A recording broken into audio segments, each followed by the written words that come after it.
Bon allez, c'est reparti mes coquilles. On va aller mettre de l'azote dans les colzas. Voilà, donc là il est plat.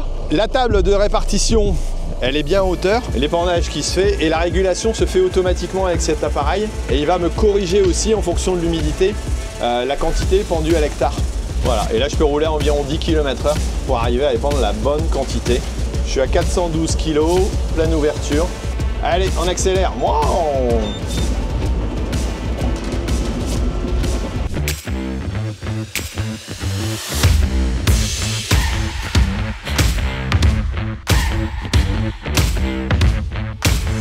Bon allez, c'est reparti mes coquilles. C'est reparti mes kikis, n'importe quoi. C'est parti mon kiki, on retourne un peu dans les champs. On va aller mettre de l'azote dans les colzas. Je vais vous expliquer ce que je mets. Là, je suis en train de remplir à la cope. On va mettre 3 tonnes d'œufs. Je mets 400 kg hectare à peu près. Je vous ai expliqué le produit. Et puis, on va faire un petit tour dans les colzas. On a la chance d'avoir un petit peu de dents humides. Voilà. Bon, faut pas que je loupe les quantités mises. Mais normalement, ça doit aller. On a la pesée automatique, 1,9 tonne. Tiens, je vous montre ça. Ceux qui ne connaissent pas, mais bon. 2 tonnes, voilà, on a un épandeur avec pesée automatique et on a la régulation. Et ici, on peut avoir aussi tout ce qui est cartographie. Alors ça, si vous voulez le voir, je vous expliquerai un peu comment ça peut fonctionner. Et là, il reste 1,2 tonne à mettre. Il ne faut pas se gourer à la main, donc il faut être relativement juste dans ces quantités. Bon allez, il m'indique ici 3260. On va aller voir à la pesée, hein, c'est pas toujours précis au kilogramme près. Et puis je vais vous montrer les petits réglages assez simples au niveau de l'épandeur. Allez, on va aller à la pesée. On a un petit peu de soleil, il fait un petit peu plus doux. On n'annonce plus de gelée là ces derniers temps, c'est pour ça que j'ai voulu démarrer. Par contre les blés, on va encore attendre un petit peu, vous allez voir en passant, on a un champ de blé à côté.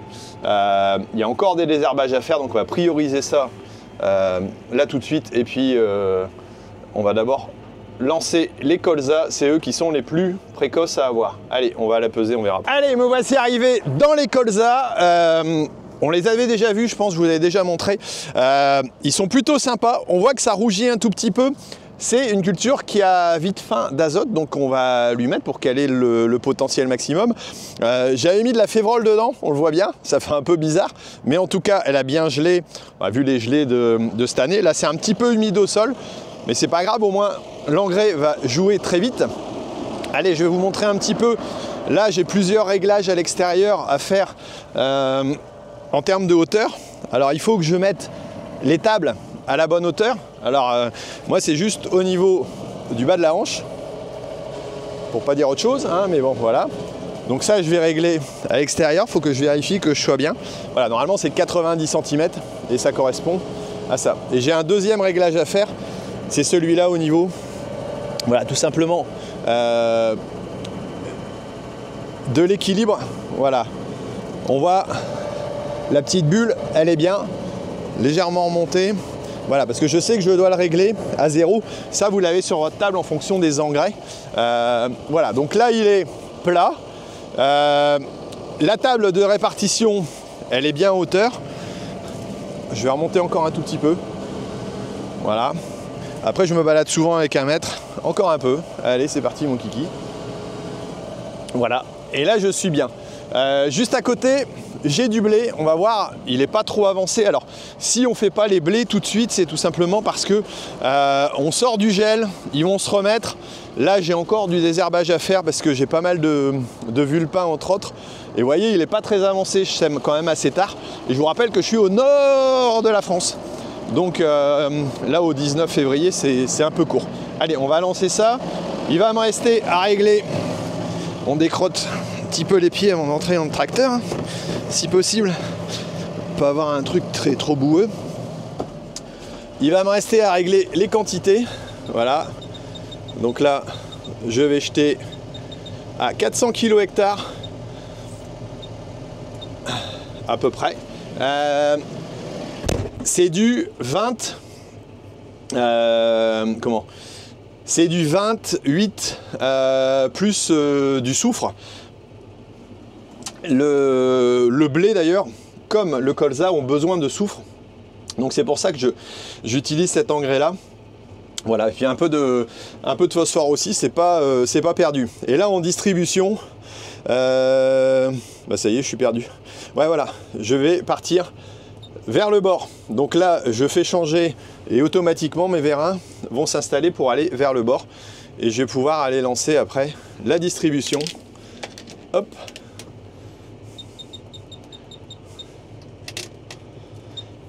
Autre vitesse que je dois régler, étant donné que je suis en distribution sur le côté, je dois régler la vitesse de rotation de la prise de force. Voilà, et donc bah là pour régler la vitesse de la prise de force, je vais mettre en 540 échos, voilà, parce que je vais devoir tourner à 450 et à 540. Ça c'est la distribution vers l'extérieur ou vers l'intérieur. Donc là je vais choisir ma vitesse de rotation du tracteur, voilà, ici, et je vais envoyer la prise de force. Normalement il faudrait même appuyer sur la prise de force avant, et on va voir à quelle vitesse de rotation ma prise de force tourne. Voilà, je suis à 400 tours, donc je vais aller régler un petit peu ma vitesse à l'intérieur un peu plus rapidement. Ici je vais monter, voilà, 1100.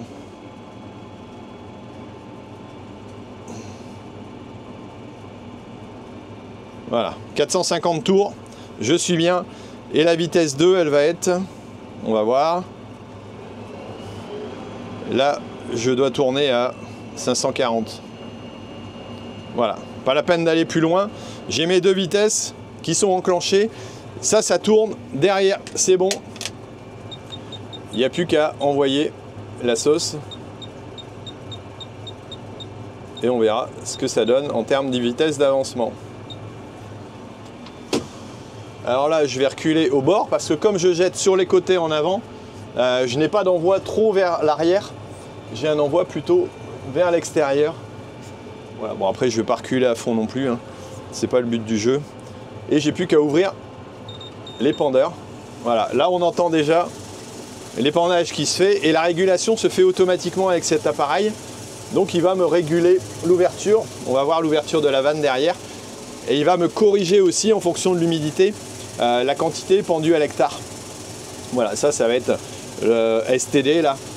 C'est la quantité en standard de combien je vais avoir. Il va me montrer l'écart. Parce que quand l'engrais est plus ou moins humide, voire en fonction de sa densité, donc ça veut dire qu'à chaque épandeur, il corrige un petit peu. Ça dépend. Voilà. Bon, bah on est parti. Là, au niveau vitesse d'avancement, ça va. Je peux continuer à avancer un petit peu. On voit que l'ouverture, elle n'est pas trop élevée. 197. Hop. C'est parti. Vous voyez, le champ il est pas trop mal, hein. Les colzas sont plutôt sympas, plutôt beaux. Et le blé à côté, bah, il est un peu plus léger. Allez, je vous reprends après. Voilà, là il est en train de me réguler automatiquement la largeur de travail. Il a un système de coupure de tronçon qui fait que là il épand que sur l'extérieur, étant donné que j'ai démarré un peu avant. Et là je pense qu'il va ouvrir tout, voilà. Et si j'épand sur le côté comme ça, je dois toujours mettre le côté à ma droite. Parce que c'est le disque à droite qui lui épand un peu moins loin. En effet, le but du jeu de mettre un système de limiteur de bordure, c'est tout simplement pour ne pas envoyer chez le voisin, dans le jardin du voisin, dans le champ du voisin. On paye notre engrais suffisamment cher pour ne pas avoir à l'épandre à côté, et puis inutilement, éventuellement, dans un cours d'eau. Voilà, voilà, c'est ces systèmes de bordure. Lui, il travaille en fonction de la rotation, donc c'est la rotation qui va faire, qui coupe son système de bordure, donc il change de sens de disque pour envoyer moins loin. D'autres sont avec des systèmes de grille, voilà, et certains vont des deux côtés. On peut bordurer des deux côtés. Celui-ci ne bordure qu'à droite, donc il faut organiser son tour dans le champ en fonction de ça et garder toujours le bord à droite. Alors ici c'est un peu plus complexe parce que voilà, il y a quelques jardins, il y a des bords enherbés, voilà, et là je coupe, hop, arrivé dans la partie de recroisement. Bon, sachant que comme le système évite les recroisements et travaille par tronçon, hein, il peut me travailler sur 7 tronçons différents en 28 mètres, tronçons de 4 mètres, c'est toi 4,28, bah ouais, forcément, et ben ça fonctionne. Voilà, là je continue mon petit tour, voilà, c'est plutôt tranquille. Bon, j'ai qu'un bac à faire étant donné que j'ai un petit 8 hectares cette année de colza. Mais voilà. Et tiens, pour ceux qui sont intéressés, on est dans le champ où on a tourné avec Sam un zoom de l'expert justement sur l'azote, sur des informations aussi, les choix des types d'azote, les époques d'épandage. Voilà, et on a travaillé ça avec Xarvio Field Manager que vous pouvez aller voir. En tout cas, cette vidéo là, elle est sur la chaîne du zoom de Sous le hangar, voilà, avec notre ami Sam que j'ai réalisé, et il y avait Emilien aussi, mon garçon, dedans. Voilà, donc je vous en parle si vous voulez aller jeter un œil sur la vidéo. Et si elle n'est pas sortie, elle va sortir bientôt. N'hésitez pas à vous abonner sur Sous le hangar, il y a aussi des super contenus qu'on réalise, voilà, avec différentes personnes, parfois moi, parfois pas moi, bien entendu. Hop, allez, on se remet en place et on va bordurer. Bon, là je vous secoue avec le truc. Et hop, c'est reparti mon kiki pour un petit tour. Voilà, et là je peux rouler à environ 10 km/h pour arriver à épandre la bonne quantité. Voilà, et on voit l'épandage se régule aussi. Alors normalement il devrait tracer derrière, mais comme j'ai pas remis la carte à 0, il ne marque pas dans ces cas-là. Mais il n'y a rien de grave et la régulation c'est faite. On est entre 22, 23, 24 kilos, ça c'est le calcul j'allais dire, mais ça veut dire qu'on est très précis. Et là j'ai fait 4 hectares 20 et il m'en reste encore pour 4 hectares, donc on va être juste bien. Voilà, puis si jamais j'irai mettre la fin dans le blé. Ça peut se faire, hein, il n'y a pas de problème, ou alors recouvrir une zone qui manquerait plus, mais comme j'en ai pas ici dans la parcelle, on va faire comme ça, on va voir à quoi on en est, mais en tout cas on devrait être assez bon dans les quantités. Alors ici, je vais arrêter ma prise de force, je vais ralentir mon tracteur parce que j'ai fini mon tour de champ et je vais donc remettre le réglage de l'épandeur en plein champ. Alors pour faire ça, j'ai rien qu'à appuyer sur ce bouton là. Voilà, vers le bord ou plein champ, hop. Le nombre de tours de force de la prise de force est à 0. Faut pas que je fasse tourner la prise de force en même temps parce que sinon on pèterait, voilà. Mais il y a un système automatique de toute façon qui l'empêche. Je remets mes quantités comme il faut. J'aurais dû le régler je pense dans l'appareil au départ. Ou non, c'est dans la parcelle où j'ai pas modifié. Donc voilà, hop, je vais même mettre un petit peu plus parce que je sais que j'ai un petit peu de marge normalement. Voilà, ça ne va pas changer grand chose. Au centre, là j'ai bien mis sur le bord et maintenant je vais changer ma vitesse de rotation. Je remets en route ma prise de force. Voilà. Ma vitesse de rotation est bien arrivée à 530. Allez, 540. On va réaugmenter un tout petit peu. Hop, voilà. Pour être à 540, 550. Et on va pouvoir lancer dans la parcelle. Et là, ce qui se passe, c'est qu'on a un triple recouvrement avec cet appareil-là. Enfin, en tout cas, c'est ce qui est communiqué en tant que tel. Et donc, on va envoyer plus loin et faire des recroisements. C'est l'intérêt de pouvoir épandre parce que épandre avec un épandeur d'engrais, c'est de la balistique. Là, normalement, il doit ouvrir. Voilà, il le fait. Mais comme il laisse plus en arrière, le système d'ouverture se coupe. Et d'ailleurs, on voit ici, la coupure de tronçon est faite aussi. Même si on ne voit pas les bandes, la coupure de tronçon est faite. Donc voilà, en automatisant et en ayant appuyé sur ce petit bouton-là pour qu'il prenne en compte. Voilà, ça c'est indispensable. Voilà, là, je remets ma vitesse d'avancement, je continue. Je suis à 412 kg, pleine ouverture. Et là, il lance assez loin. On le voit d'ailleurs. Alors, ça m'étonnerait que vous le voyez, mais on le voit un peu plus loin. Ça jette quasiment au-dessus des traces de traitement, presque sur la bordure à côté. Et ça permet d'avoir un bon recouvrement, d'avoir un bon système. Voilà. Hop, voilà un petit peu. Et puis on va avoir vite fini ça. Bah ouais, ça passe vite hein, quand on a le bon appareil qui va bien. Hop, ça y est, l'épandage est fini dans le colza. Là, je vais repasser dans le blé le long pour aller décrotter mes roues parce que le problème, c'est si on laisse de la terre, là je passe en ville, les voisins vont pas être très contents. Bon, le soleil pointe, c'est plutôt sympa. C'est vrai que là, ces derniers jours, on revient un peu parce qu'on a un peu de soleil et ça nous a manqué beaucoup cette luminosité. Je sais pas vous, mais voilà. Tiens, j'ai une petite question à vous poser. Est-ce que vous savez quelle quantité d'azote j'ai mis dans les colzas? Je l'ai dit en début de vidéo, vous avez entendu le type de produit que je mettais et la quantité. Je vous rappelle que je mets 400 kg et vous avez certainement entendu le produit que je mets, donc combien je mets d'azote à mon premier passage dans les colzas. Le deuxième, je vais le réguler donc avec un outil d'aide à la décision et puis le moduler aussi. Le premier, je ne le fais pas, mais le second, potentiellement, je peux le faire. Donc ça va être sympa. Voilà, là je vais arrêter la distribution. Non, je rouvre un peu. Hop. Pourquoi? Tout simplement pour pouvoir vider vraiment le fond. Là, il me reste 3 kg. Ouais, donc voilà, on n'entend plus, hein, ça sort. Voilà, et là j'ai accéléré tout doucement, potentiellement pour décrotter les roues, éviter d'en mettre sur les chemins, parce que ici dans notre secteur, sinon, voilà. Et là j'ai une bordure qui va bien. Et là je vais bien décrotter mes roues. Ça va le faire. Hop. Et plus j'avance, plus j'accélère. Alors je vais pas trop vite non plus pour pas encrasser complètement les pendeurs. Mais voilà. Bon là il m'indique qu'il est vide. Donc c'est très bien. En secouant un petit peu aussi comme ça dans la bordure, ça a permis de le vider complètement. Parce qu'après on va aller au nettoyage forcément. Allez, on accélère. Wow.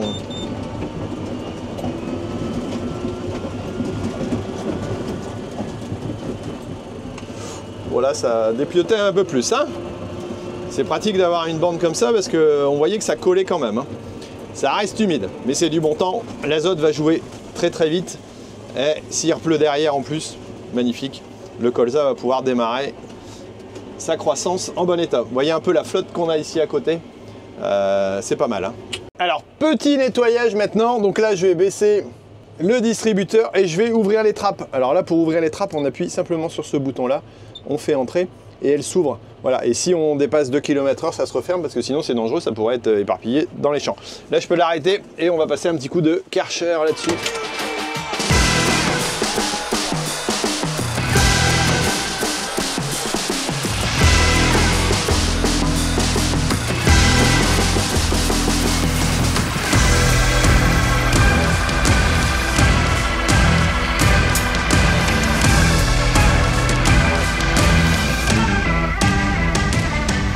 Alors quand on nettoie le distributeur d'engrais, je fais fort attention de ne pas aller trop près avec le nettoyeur de pression, parce que sinon on pète les trucs. Donc voilà, nettoyage cabine, extérieur, intérieur, on va faire le plein. Et puis on aura fini notre petit travail avec ça. On passe plus de temps à remplir, à faire autre chose qu'à distribuer l'engrais. Mais là, forcément, avec 8 hectares de colza, c'est pas le plus rentable. Reste à noter la quantité épandue. Alors pour ça, je vais aller sur le remplissage. Voilà. Et je vais aller sur quantité épandue. Voilà, et là j'ai le compteur qui indique la quantité que je vais pouvoir noter et enregistrer. On enregistre tout ça, les compteurs aussi du tracteur, du nettoyeur haute pression. C'est normal à la Kuma, on note tout. Voilà, on ne paye pas l'eau hein, voilà, ni le nettoyage, mais on l'enregistre parce que voilà, comme là il y a un collègue qui l'utilise en privé. Et ça, on fait payer lorsque c'est pas pour un usage de Kuma. Alors ici, on redémarre la journée. Enfin, ça fait un moment que j'ai démarré. Donc là, j'ai un des salariés de Kuma. C'est le nouveau d'ailleurs, je sais pas son prénom. Merde, j'ai oublié son prénom. Qui est en train de labourer. J'ai 2 parcelles à faire. De l'autre côté, ils sont à Poireaux. Donc voilà, souvent le vendredi, c'est un peu plus chargé. Et moi, je suis en train de désherber blé. Alors si je suis dans le colza, c'est parce que tout simplement, ici à côté, j'ai dû ressemer un peu de blé pour rattraper le colza qui était naze. Ça arrive de temps en temps, surtout en bordure. Donc comme j'avais du blé à semer juste à côté, hop, j'ai rattrapé ça. Et donc là, on va attaquer cette petite bordure. Si tu oublies le frein à main, Thierry, ça va pas le faire. Voilà, donc là ce matin, c'est désherbage. J'ai fait un premier tonneau. J'aime pas trop faire de la vidéo quand je suis en train de traiter. Non pas que je veux pas vous emmener avec moi là-dessus ou que je veux pas le montrer, mais c'est parce que ça nécessite un peu de concentration aussi. Et la vidéo, de temps en temps, ça disturbe. Et ça disturbe. Tiens, je viens d'inventer un nouveau mot. Ça disturbe, peut-être, non, bon, je sais rien. Bon, vous mettrez comment on dit. Et en tout cas, t'es plus assez concentré. Donc voilà, le but du jeu, c'est de rester concentré dans ce qu'on fait. Parce que j'ai tendance à être un peu tête en l'air. Ceux qui me connaissent le savent très bien. Voilà, et là, donc je mets que la partie à désherber et on va rattaquer là-bas au bout. Voilà, donc là, deuxième partie de fait, on en profite avant d'aller faire un petit tour au salon. Alors je sais pas quand la vidéo sera mise en ligne parce que je suis pas forcément en avance dans les mises en ligne, mais voilà, en tout cas ça vous permet de comprendre aussi. Là c'était possible, voilà, on essaye d'attaquer le plus tôt possible, soit avant l'hiver, il y a une partie qui a été faite avant, ou ici après l'hiver, pour que ce soit le plus efficace possible et qu'on ait la dose minimum à mettre avec un maximum d'efficacité. Voilà, là je vais devoir ouvrir, donc je vais fermer ma rampe ici sur le côté pour être sûr de démarrer comme il faut. Voilà, hop, je rouvre ma rampe, je peux faire les coupures de tronçon, hein, donc voilà, je reprends un petit peu marche arrière et hop, et c'est parti mon kiki. Voilà. Et là j'ai la coupure de tronçon automatique et il nous annonce une journée moyenne, mais le temps est plutôt bon. Voilà, là en fourrière, il faut s'amuser à faire des manœuvres parce qu'ici c'est des petits coins, dracoins, mais ça se travaille quand même. Heureusement que les bouts de rampe sont assez pas sensibles, sont assez solides et puis peuvent bouger parce que nous dans notre secteur on a quand même pas mal d'arbres, d'arbustes, de maisons, de troènes, de bazar, voilà. C'est ça l'agriculture périurbaine. Bon bah écoutez, je rentre à la Cuma, j'ai fini mes traitements, il est temps, le soleil se lève, mais bon on a une belle hygrométrie quand même. Hier c'était un peu plus couvert, je pensais que ça allait être plus couvert. Mais ça va aller, ça va activer et puis on nous annonce de la pluie à partir de demain. Donc tous ces produits vont bien agir et puis ce sera l'idéal. Bon écoutez, moi je vais vous laisser, je vous dis à très bientôt pour d'autres vidéos. N'hésitez pas à mettre un petit commentaire, un petit j'aime ou vous abonner si vous ne l'êtes pas. Ça me fera toujours plaisir. Allez, je vous laisse, ciao, salut.